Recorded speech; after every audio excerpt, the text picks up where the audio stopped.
So, paano nga ba kung yung habang kumakanta ka ay biglang may magpaparamdam sa'yo na isang multo na tila ba gustong magpapansin o kaya naman ayaw ka lang talagang pakantayin? Story time. Year 2015 pa ito nangyari pero ngayon lang ako nagkalakas ng loob na i-upload kasi nga yung face reaction ko dyan.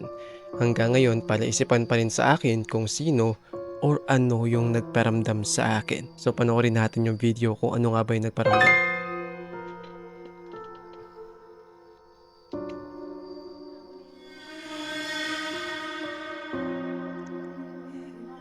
So yun nga yung nagparamdam sa likuran niya, kusang gumalaw yung isang bagay doon yung habang kumakanta siya. Palaisipan, pero ano kaya yung misteryo nito?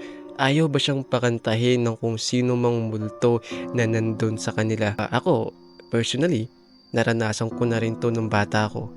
Nung nagparamdam nga, dun sa bahay namin yung kusang gumalaw yung litrato. Yung litrato na nagreplika sa itsura ni Jesus ay kusang gumalaw.